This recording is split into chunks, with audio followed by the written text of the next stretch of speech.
Hitler అన్న cinema remake యాక్చువల్గా remake సినిమాకు రాస్తున్నప్పుడు స్ట్రేట్ సినిమాకి రాస్తున్నప్పుడు అంటే మీరు మారిస్తే అది ఒక రిస్కే కదా, డైలాగ్స్ మార్చినా ఏం రాసినా రిస్కే కదా. ఆ చేంజ్ ఏంటి ఒక మామూలు స్ట్రేట్ సినిమాకి రాయడానికి రీమేక్ సినిమాకి రాయడానికి? యాస్టిస్గా దించేయడం కొంతమంది చేస్తుంటారు, మీరు ఇలా? నా దృష్టిలో అసలు రీమేక్ సినిమాలు చాలా కష్టం. క్రెడిట్ తక్కువ వస్తుంది. నువ్వు ఎంత బాగా రాసినా వాడు ఒరిజినల్ చూడడు. వాడు ఒరిజినల్లో ఉంటుందిలే ఈ డైలాగ్ అనుకుంటాడు. ఎవడు చూపిస్తాడు? రెండు పక్క పక్కన వేసి చూడు అందులో ఉందా, నేను రాశాను చూడని ఎవడైనా చూపించగలరా? లేకపోతే ఆ పర్ఫార్మెన్స్ అందులో అలా ఉంది, అంతకంటే బాగా చేశాను చూడని ఎవరు చూపించగలరు? ఎంతమందికి చూపించగలరు? ఆ రకంగా శ్రమ ఎక్కువ పడాలి. ఒరిజినలే రాస్తే ఏదో డబ్బింగ్ సెన్సార్ స్క్రిప్ట్ రాసేవాడు రాసేసినట్టు ఉంటుంది. లేకపోతే వాడే ఇటురా అంటే ఏమో ఇటు వాంగో ఇటు ఏవండి ఎన్నాంగో ఇంక పారంగో ఏవండి ఇటు చూడండి అని ఉంటుంది ట్రూ ట్రాన్స్లేషన్ తమిళ్ తెలుగుది. కానీ మన తెలుగుకి వచ్చేటప్పటికి ఏవండి ఇటు చూడండి అని అన్నాం మనం, చూడండి అంతే మన ఎక్స్ప్రెషన్ అది. అదే కాకుండా గ్రామరే కాకుండా అతను ఎక్స్ప్రెషన్ ఇచ్చాడు, మనం ఇంకో కొత్త ఎక్స్ప్రెషన్ ఎలా ఇవ్వాలి? అంతొద్ది చాలు అందులో లేదు. ఉల్లిపాయలు ఇదే మీ ఉల్లిపాయలు ఇంట్లో వాడితే ఎక్కడ మీ కళ్ళల్లో నీళ్ళు వస్తాయి, ఉల్లిపాయలు తరిగితే ఎక్కడ మీ కళ్ళల్లో నీళ్ళు వస్తాయని ఇంట్లో ఉల్లిపాయలే వాడడం మానేసిన వెర్రిబాగులోడే మీ అన్నయ్య. ఇలాంటివి ఎన్నో ఎన్నో ఎన్నో చూసుకుంటే రెండు తెలుస్తుంది. ఎవరు చూస్తారు, ఎవరు చెప్తారు? చూసి నేనే చెప్పుకోవాలి. నేను చెప్పుకోవడం స్వాత్కర్షలా ఉంటుంది, నేను పుడింగిని నేను డిఫరెంట్గా రాశాను అని. మరి చాలా అందులో అలాంటివి ఉంటాయి. లేకపోతే అన్ని రాత్రి నేను రీమేక్ అయిపోయినప్పుడు ట్రాన్స్లేషన్ అయినప్పుడు 2 గంటల్లో చేసేయచ్చు దాన్ని. నేను రోజుకి 2 సీన్లే రాసి 20 రోజులు 25 రోజులు ఎందుకు తీసుకున్నాను? పామ్ గ్రో హోటల్లో ఎంజాయ్ చేయడానికి నేనేం ఇంకో రకమైన అలవాట్లు లేవు నాకు. టెన్షన్, నాకు రూమ్ బిల్లు పెరుగుతూ ఉంటుంది, ప్రొడ్యూసర్ నా అకౌంట్లో ఎంత ఖర్చు పెట్టేసాను అనుకుంటాడు, నాకు సీన్ కదలట్లేదు, డిఫరెంట్గా రాయాలి, ఈ తపనే సరిపోతుంది. సో చాలా రిస్క్. అదే ఒరిజినల్ అనుకో, మన భావం వచ్చింది రాస్తాం, అది ఎలా ఉంది ఇలా కంపారిజన్ ఉండదు, ఫ్రెష్గా ఉంటుంది. ఇప్పుడు పక్కన పువ్వు పూసేసి పక్క చెట్టు దానికంటే అందమైన పువ్వు పూయాలనుకోవడం ఎంత రిస్క్ అది. అట్లాంటిది అన్నమాట ఇది.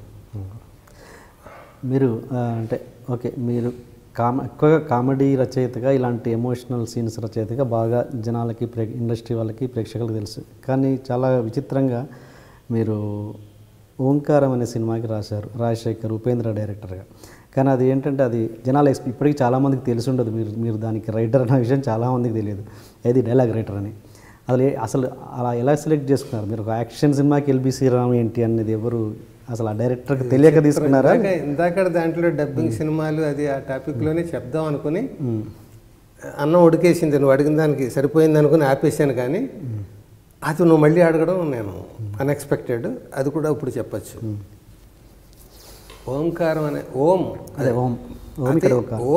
సెన్సేషనల్ హిట్, మామూలు హిట్ కాదు. ఉపేంద్ర ఆ వేషం వేశాడు, ప్రేమ ఇందులో కూడా ప్రేమే, అందులో కూడా ప్రేమే. కేవీకే మన ఈయన సత్యనారాయణ గారు, కేవీ సత్యనారాయణ గారు ప్రొడ్యూసర్. ఆయన రాజశేఖర్ గారిని హీరోగా పెట్టుకుని, సేమ్ ఉపేంద్రని హీరోగా కాకుండా డైరెక్టర్గా పెట్టుకుని, అదే ప్రేమను పెట్టుకుని తెలుగులో చేయడానికి మంచి గ్లామరస్ ప్రోడక్ట్గా చేయాలని అనుకుని ఇలా ఒక్కొక్కళ్ళు ఒక్కదాన్ని పెట్టుకుంటూ డైలాగ్ రైటర్గా ఎల్బి శ్రీరామ్ని పెడదాం మంచి. అప్పటికి నాకు కొంత పేరు తగిలాడింది, పేరుంది, మంచి రైటరు, బాగా తపన పడి రాస్తాడు ఇవన్నీ అనుకుని నన్ను పెట్టారు. పెట్టాక నేను ముందు నాకు ట్రాన్స్లేషన్ స్క్రిప్ట్ ఇచ్చారు. ఇచ్చిన తర్వాత శాంపుల్గా 4 సీన్లు రాసి ఉన్నాను. అప్పటికి ఆయన ఓ రోజు పిలిచాడు ఉపేంద్ర గారు, సార్ శ్రీరామ్ గారు ఎలా రాస్తున్నారు, ఎంతవరకు వచ్చింది ఏంటి? సారీ అండి, ఇంకా ఎలా బాగా రాయాలనే తపనతో 4 సీన్లు రాశాను ప్రస్తుతానికి. టైం అప్పుడు 2 రోజులు 3 రోజులు అయిపోయింది. పైగా మీరు అక్కడ పెద్ద సక్సెస్ఫుల్ సినిమా ఇది కదా అంటే ఆయన కూర్చోపెట్టి అన్నాడు, నాకు ముందే చెప్పాలనుకున్నాను, ఇప్పుడు చెప్తున్నా. కేవీ సత్యనారాయణ గారు నాకు డైలాగ్ రైటర్ని ఇవ్వండి అంటే మీ పేరు చెప్పారు, మిమ్మల్ని ఇచ్చారు. మీ గురించి ఎంక్వైరీ చేస్తే మీరు ప్రూవ్డ్ రైటర్ అని, ఒక డిఫరెంట్గా రాస్తారని ఇవన్నీ చెప్పారు, తపన పడి రాస్తారు ఇదని. నేను మిమ్మల్ని కోరేది ఏంటంటే, నాకు మీ టాలెంట్ దయచేసి ఈ సినిమాకి వాడద్దు, తప్పుగా అనుకోకండి. ఎందుకంటే కన్నడంలో అది హిట్ అయిన సినిమా. అది అక్కడ నేను డైరెక్ట్ చేశాను, ఇక్కడ నేనే డైరెక్ట్ చేస్తున్నాను.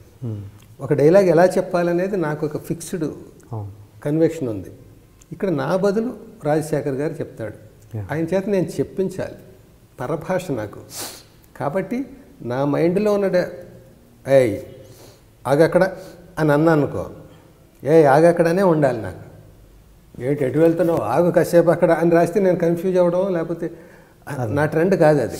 నా భాష అయితే రెండు కన్నడే అయితే మేనేజ్ చేస్తాను, కానీ ఇంకో భాషలో నేను రాస్తున్నప్పుడు నాకు డైలాగ్ టు డైలాగే కావాలి. కాబట్టి దయచేసి మీ టాలెంట్ కాకుండా మీ ఇమేజ్నే నాకు వాడండి. మీ టాలెంట్ ఈ సినిమా వరకు నాకు వద్దు. ఇప్పుడు మరి ఏం చేద్దాం? టాలెంట్ వాడకుండా నాది యాజ్ ఇట్ ఈజ్ రావాలంటే ఏం చేయాలంటే, నేను అన్నీ ఇంగ్లీష్లో చెప్తాను, వెంటనే దానికి మీరు తెలుగులో రండి. ఎదురుగా కూర్చుందాం, టేబుల్ మీద చెరో కుర్చీ వేసుకొని. వేరే హోటల్ రూమ్ అది కాదు, ఇక్కడ ఆఫీసులో కూర్చుంది. లుక్ హియర్, ఇటు చూడు, shut up normal, please think. కొంచెం ఆలోచించు. నేను అనగానే మీకు ఏమో ఇంకా ఆలోచించకండి మీరు. నేను అనగానే మీకు ఏం తడుతుందో మీరు అది రాయండి, మీకు ఉన్న అనుభవంతో. అందులో ఏమొస్తే అది భలే ఉంది కొత్తగానేది అనుకున్నాను. 3 సిట్టింగ్స్లో 3 హాఫ్ డేస్ 3 ఫుల్ డేస్ అయిపోయింది మొత్తం స్క్రిప్ట్. అది కూడా ఆడుతూ పాడుతూ, ఆయన ఏదో లంచ్ బ్రేకులు, బ్రేక్ఫాస్ట్ బ్రేకులు, ఇలాగ అన్నీ అవుతూ గ్యాపులతో అలా రాస్తే 3 రోజులు అయిపోయింది స్క్రిప్ట్. లేకపోతే నేను 30 రోజులు రాసేవాడిని. ఇలా మదన పడుతూనే ఉండేవాడిని, చెరుకు పిప్పు తిప్పుతూనే ఉండేవాడిని, అలా ఉండేది. భలే ఉందే ఇలాగ అనుకున్నాను. అలాగే నాకు క్రాంతికుమార్ గారి దగ్గర అరుంధతి సినిమా, సౌందర్య, అందులో నేను ఆయనతో నన్ను బాగా ప్రేమించేవాడు. ఆయన ఆ ఒక్క పాడితే ఎక్స్పీరియన్స్ తప్ప.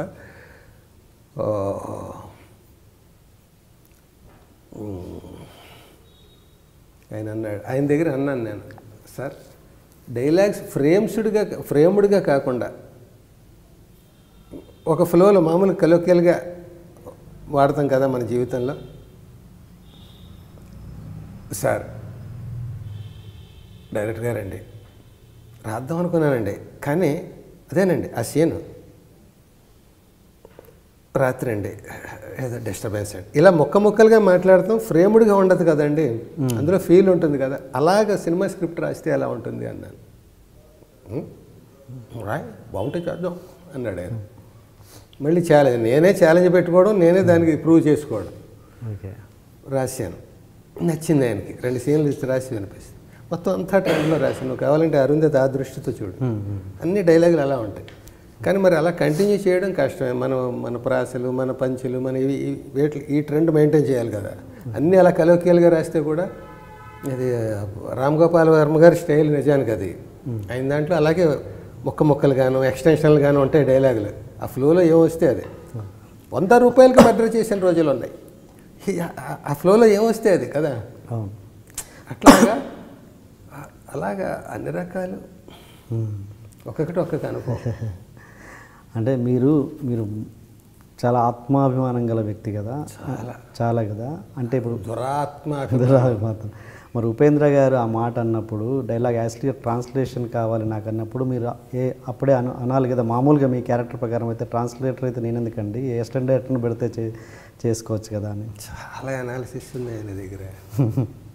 ఏది వదలవు కదా, నువ్వు చెప్పేసాడు బాగానే చెప్పాడు అని ముందుకెళ్ళావు కదా, మొత్తం కూలంకషంగా నిజంగా అనాలి. కానీ నాకంటే ఛాలెంజెస్కి నేను ఇష్టపడతానయ్యా. ఇలా రాయి అన్నాడు, పోనీ అలా ఎందుకు రాయకూడదు, బాగానే ఉంటుంది. నేను ఇలా కలోకియల్గా మాట్లాడతానని అరుంధతిలో అన్న నేను, ఇతను నాకు ఎలా కావాలో అలా రాయండి. అది ట్రాన్స్లేషన్ అయినా నీ ఇష్టం వచ్చినట్టు రాయమంటున్నాడు కదా. ఓకే, అండర్స్టాండ్ కింద నించో అని రాయమంటలేదు కదా. అర్థమైందా? అండర్స్టాండ్కి మీనింగ్ ఏంటి? అండర్స్టాండ్ కింద నించో కాదు, అండర్స్టాండ్ అర్థమైందా. అండర్స్టాండ్కి నువ్వేం రాస్తావు అదే రాయి. ఓకే, కింద నించో అని రాయమని బౌండరీస్ ఇవ్వలేదు ఆయన. నేను అంటూ ఉంటాను, దాని కరెక్ట్ తెలుగులో మీరు ఫీల్ అయిన తెలుగు రాయండి అన్నాడు. నాకు స్వాతంత్రం ఇచ్చినట్టే. కానీ ఆలోచిస్తూ ఫ్రేమ్ చేస్తూ రాయొద్దు. నేను నా స్క్రిప్ట్ నేను ఇంగ్లీష్లో రాసుకున్నాను. ఎప్పుడైతే నేను తెలుగులో చేయాలనుకున్నానో డైలాగ్ రైటర్తో నాకు ఈ ప్రాబ్లం వస్తుందని నేను ఊహించి ఇంగ్లీష్లో రాసుకున్నాను. నాకు కన్నడం వచ్చు, ఇంగ్లీష్ వచ్చు, తెలుగు ముద్దగా వచ్చు. దాన్ని ముద్దుగా రాయండి మీరు. నేను అంటాను, మీరు వెంటనే రాయండి. అదే ఎల్వి శ్రీరామ్ స్టైల్, అదే అనుకుందాం ఈ సినిమాకి. నాకు నచ్చింది అది. అలాగే క్రాంతి కుమార్కి ఇచ్చిన ఆఫర్ ఆయనకి ఇచ్చింది నాకు నచ్చింది. ఇలాగే ఇంకో అనుభవం చెప్పాలంటే రైటర్గా చాలా ఉన్నాయి. సంగీతం శ్రీనివాసరావు గారు, ఆయన అంటే నాకు విపరీతమైన అడ్మిరేషన్. నాకేంటి అందరికీనా. ఎందుకంటే ఆయన వయస్సు రీత్యా, ఇందాక మాయాబజార్ గురించి మనం, అది ఎందుకు ఆ గొప్పది ఏదో టాపిక్ వచ్చింది ఇందాక. ఇండియన్ బెస్ట్ స్క్రీన్ ప్లే సినిమాల్లో మాయాబజార్, షోలే అని చెప్తారు.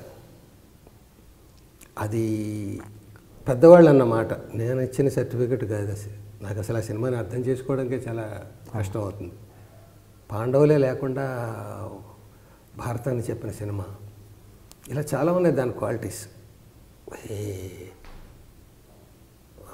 పెట్టి మాయా పెట్టి, ఎస్వి రంగారావు గారు, సావిత్రి, వాళ్ళు ఒకళ్ళొకళ్ళు మార్ఫింగ్లు అవి అవ్వడం, అవన్నీ కొత్త రోజుల్లో. చాప ఎలా తెరిస్తే మురుచుకుపోవడాలు, ఇవన్నీ.